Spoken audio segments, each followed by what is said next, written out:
I'm very pleased to be joined today in the ASC Tech Studios by Dorothy Noyes, Arts and Sciences Distinguished Professor of English and Professor of Comparative Studies at The Ohio State University, with courtesy appointments in anthropology, French and Italian, and Germanic languages and literatures.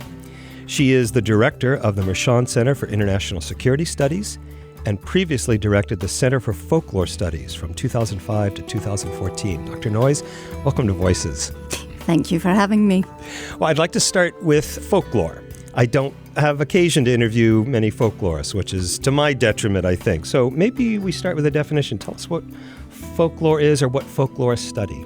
Well, the word is terrible, but, we joke about the F word, but it's actually useful to remember that your discipline has a complicated history. So when American scholars talk about folklore, they mean the vernacular layer of culture, what everybody has underneath formal training, underneath institutions. So we don't all write novels, but we all tell stories. We're not all architects, but we all arrange spaces in ways that are aesthetically pleasing. We don't all run for office, but we all have politics in the sense that we have to figure out power and collaboration in our community lives. That's the American definition. There's a European definition, which is a little bit more bound to history, that folklore is the cultural difference inside the modern world. You have to explain what that means. So, we had an enlightenment and we started believing in progress and we had education and we had science and we let go all kinds of other things. But in fact, that was a relatively small group of educated men of the dominant ethnicity, and everybody else, children, women, rural people, people of different ethnicities and religions, people with disabilities, in other words, most people, did not really have access to that enlightened layer of culture and continued to practice oral tradition and custom and what theologians would call superstition, and all of that residual culture and also all kinds of new emerging inventions happened on the margin of the institutions of modern life. And so all of that, it's basically a somewhat Marxist, class-based vision of folklore in Europe, that this is subaltern, or it's the culture that has been marginalized. It's attached to people who have been marginalized. And I think both those definitions, the American one that says we've all got it, the president has folklore, and the president for sure has folklore, and the other one that says the folklore is the culture of marginalized peoples, I think those are both useful definitions for us, and we try to balance them. This isn't like high and low culture, or is that too simplistic? Well, high and low is part of both ideas, in that all of us switch registers. The thing about folklore is it's about intimate difference. When you think about the origins of anthropology, the kind of stereotype of the origins of anthropology is it started with missionaries and colonizers, and it was imagining that the other was very far away, not only geographically, but culturally and conceptually. And when people started defining folklore, they were talking about their grandmothers, they were talking about their neighbors, they were talking about themselves in their childhood. So they were talking about this kind of intimate cultural difference. We are not always being modern and rational in every moment of our lives. So there's high and low in me in different moments of my behavior.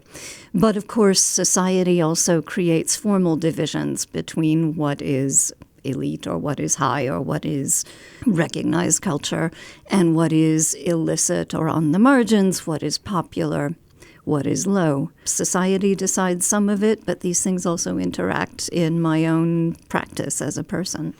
So why did you end up in folklore as opposed to, history or music or physics? I flubbed as an opera singer. Oh, really?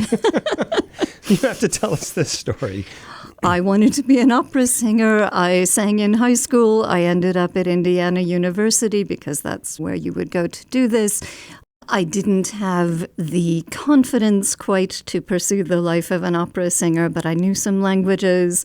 I got interested in medieval literature. I got interested in tracing where particular stories came from. And from that, I got down some pretty esoteric rabbit holes. Well, I'm interested in your work in folklore, and I want to talk about a book you published in 2016, the subtitle of which has really got my attention. So the book is Humble Theory, Folklore's Grasp on Social Life.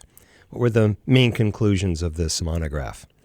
It wasn't quite a monograph. It was collected essays. Fair enough. It was the problems that people had asked me to solve around various issues where folklore's relevance arises. But humble theory, of course, is the opposite of grand theory. And instead of the grand, the great modern theories which find deep causes for behavior on the surface, what really, I think, interests most of us in the humanities, but certainly those of us in folklore, is how the surface is organized. It's not the why questions, because the ultimate causes of my behavior may be determined by things that are beyond my consciousness, but that doesn't really give me anything to do in the world. What I want to know are the how does it work, how do we shape, in particular, how do we mold communications in ways that get our messages across. So humble theory was a way partly of dealing with what's on the ground in front of you, partly recognizing that we're not the only people theorizing. And if you belong to the listening disciplines, this is Tim Lloyd's phrase for ethnomusicology, folklore, and oral history. In the listening disciplines, you understand that people have their own ideas, of course. They have their own theories of what they're doing. And those are limited. You have to draw back from those as a scholar. But nonetheless, they're worth listening to, especially when people are in bars after the climactic event and they are reflecting either satirically or dolefully on what just happened. You can hear some pretty astute observations from them. And those are something you want to take account in your own theorizing. So our theorizing starts pretty close to the ground. And then the other part of humility is that my discipline has a terrible history allied with nationalism, particularly, of course, in its famous German formulation. But we have made a lot of mistakes, and wearing the scarlet F on our bosom sort of serves to remind us that scholars can make mistakes. And I think that's something to keep in mind. You have to keep updating and revising. So that's humble theory. I love the description of these and others as listening disciplines. It's always struck me that listening is an undervalued skill in the academy. Yeah, I think perhaps the humanities in general are starting with not the grand theory that we need to exemplify somewhere in the world. We're starting with the thing in the world that grabs our attention. So in a sense, we start methodologically by listening, by looking, by saying, what is that? And trying to make sense of it. So the listening disciplines epistemologically are starting with a kind of humility before the object, a humility before the situation. Of course, that has an ethical component, and this has been something that all of these fields have been working with intensively for the last many years. If you are listening, you are also listening because somebody is bothering to speak to you. Folklorists in particular tend to, it's not always true, but it's often the case that they come from the communities that they have gone back to study. They have an interest in helping those communities to thrive. An awful lot of our grad students in recent years have come from Southern Ohio, and they have really wanted to figure out, how do I get educated without leaving home and losing my connections? What can I do for my community? And that can't be flying in from above and saying, here's the God-given solution to your problems. It really has to do with understanding how people themselves are defining their situation. So there's an ethical dimension to listening, but it also means, who am I? I went in and started listening in a small industrial town in the Pyrenees in Spanish Catalonia back in the late 80s, and I was an American, and that had a certain prestige, and there were jokes about my being from the CIA and that sort of thing. But fundamentally, I'm this naive little girl who speaks the language, sort of, and they don't have to talk to me if they don't want to. So why are they talking to me? Well, they want to ventriloquize. There are things that if you live in a small, tight community, you don't really talk about directly an awful lot of what folklore is about. In fact, in tight-knit face-to-face communities, is finding indirect ways of expressing things that would just be too painful or too conflictual to do in plain language. When you have to live together, indirect communication, symbolic communication is often how you want to do it. But at the same time, there's a lot of pressure in that, in sort of sustaining, especially in a place like Catalonia that had a civil war. You don't want that to happen again. But you do like opportunities to vent, and this little foreigner comes and is listening, so that's a great opportunity. And so for a lot of people, I was an occasion for them to put out their theories of how life worked in their world. And that's an ethical responsibility. What do I do with that knowledge if somebody gives it to me? It's even more so for our colleagues who are working in situations of present conflict and trauma. If somebody gives you their story, it's because they want you to do something with it. So this actually goes back to the very basic concept of tradition, which of course is central to us in folklore studies. And this is one of those, what does tradition mean? That was one of the chapters in the book because somebody said, write for an encyclopedia the definition of tradition. Well, it comes from, and Fritz Graf will kindly correct me, but it comes from Roman law. Traditio is the handing over of an object that confers a responsibility on the receiver. So when a priest gets the chalice that he will then celebrate communion with as a part of his ordination, that is a handing over. When somebody is handing over a story to me, they are letting go of it. They're giving me possession of it. They're allowing me to do something with it. But by taking it, I have taken on that responsibility. And it is a responsibility, isn't it? As I'm listening to you, and as I'm thinking about how I introduced you in the departments of English, Comparative Studies, Anthropology, Germanic, Languages and Literatures, you have described yourself as an intellectual claustrophobe, which I just love. First of all, tell us what that means. What do you mean by that really evocative term? I hope it does not mean that I don't have much of an attention span. I have been working on that in the course of my life. But, I mean, I love my colleagues and I love the different case studies that I've worked on in the course of my career. I do love diving down into the cattle and industrial town or some other situation. But if I get too deep into that local conversation, whether it's a local scholarly conversation or a policy conversation or a community conversation, it gets ingrown. I find that certain ideas keep circulating, certain debates end up stagnating, and I really need the stimulus of people who think in a different way. So I need both the different methods and the people who, at the beginning of my listening to them, might sound like space aliens. And I have ultimately learned respect for things like the quantitative social sciences. Often, it's easy to listen to people who are very far away from you disciplinarily because they don't threaten your personal identity. It can be more difficult interacting with your near neighbors just because the narcissisms of minor differences make a difference there.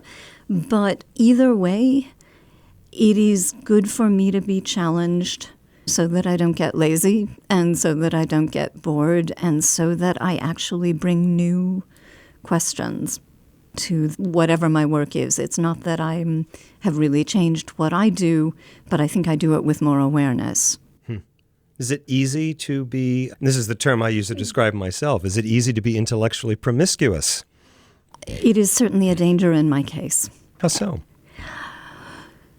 You know, I think I'm a child of the age of infinite confidence and infinite choice in American middle-class life.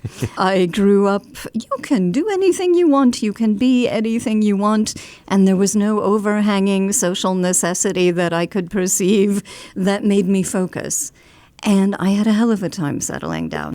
You were a co-author of a book titled Sustaining Interdisciplinary Collaboration, A Guide for the Academy. And it sounds like that's the sort of thing we're talking about here. Tell us about this volume. Yeah, I should say, of course, A Guide for the Academy was a bit of the publisher's insistence on making it sound useful. I think the book is really a reflective essay on interdisciplinary process.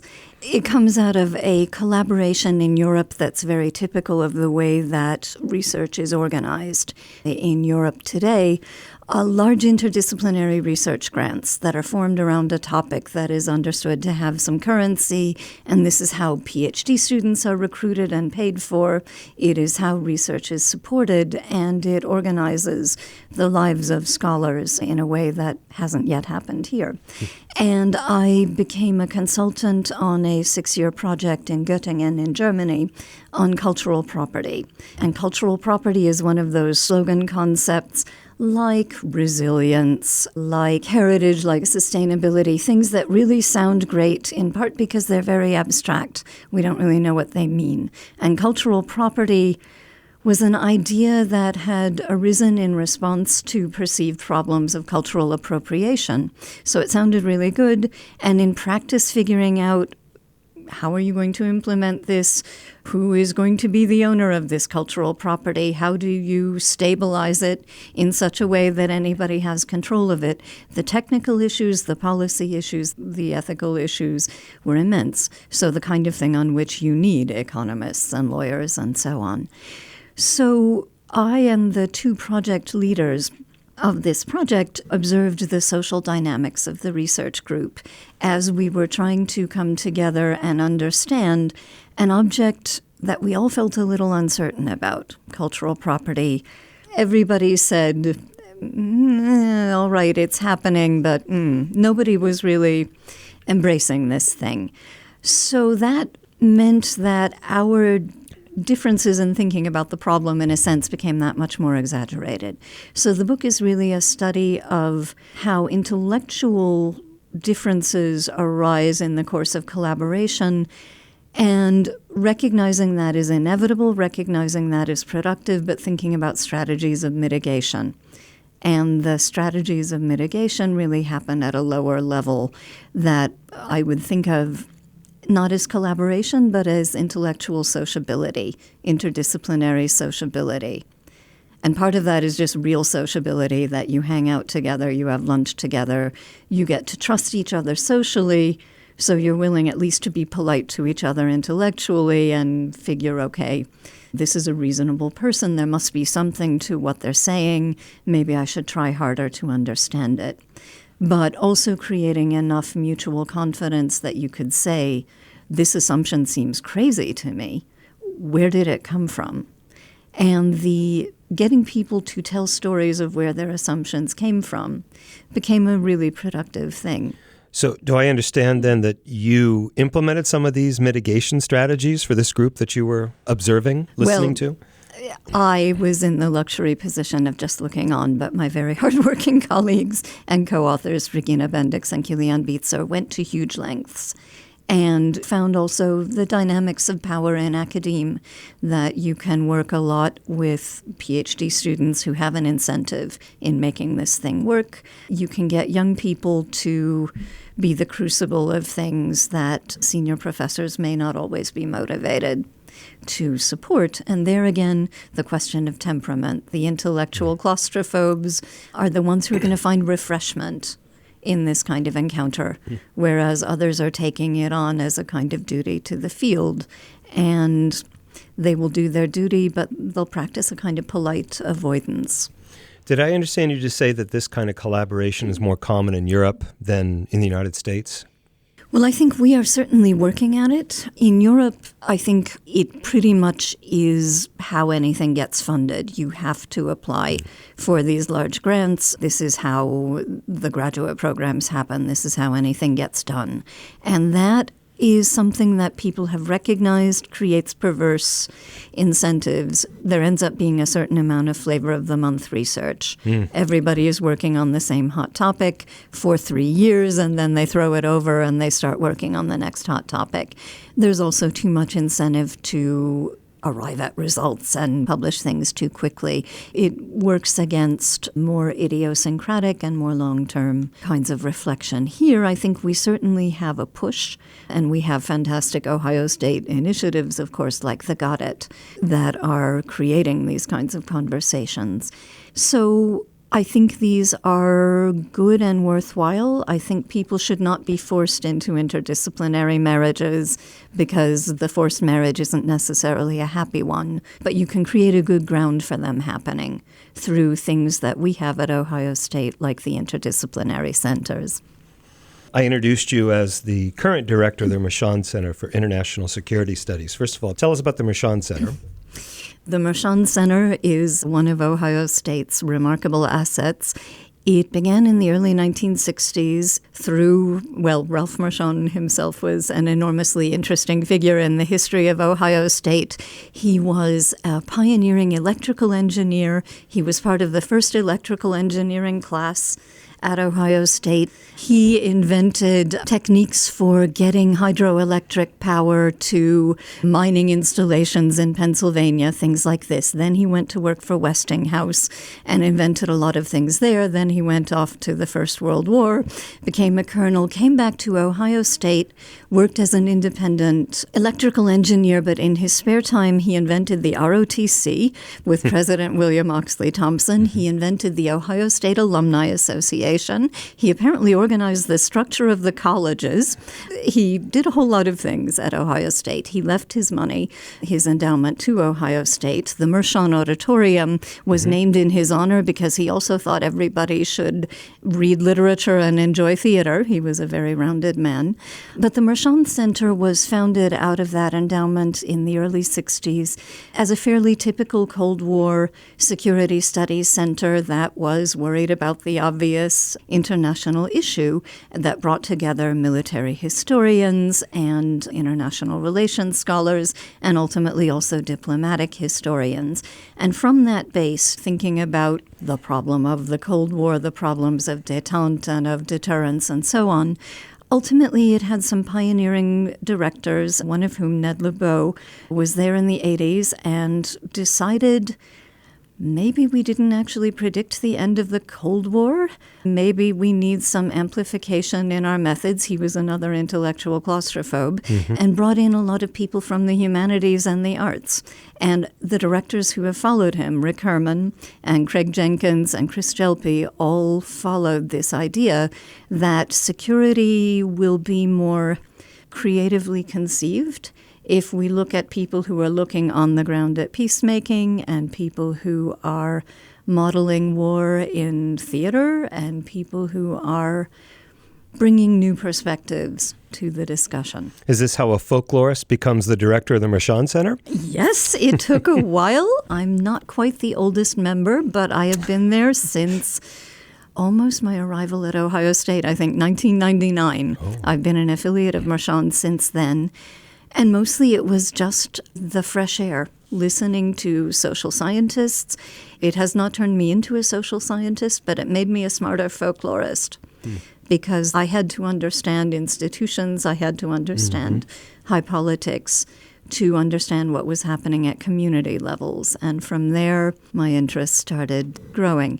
But one of the principles of, as you know very well, one of the principles of success in academic life or anywhere else is if you keep hanging out, ultimately you'll make yourself useful. And now I hope I'm making myself useful. I'd like to talk about your two current book projects on the exemplary. They both have exemplary in the title. First of all, tell us these two book projects and what's the larger theme here? So exemplarity, it's not a word that normal people use in English. If you speak Spanish, you probably do know the term ejemplaridad because it comes up every time there is a corruption scandal. Interesting. It is a word that one has from both Christian tradition, I'm going to set you an example, go and do likewise, and it also comes out of a kind of Republican tradition. Machiavelli, a leader should set outrageous, compelling examples that other people are encouraged to emulate.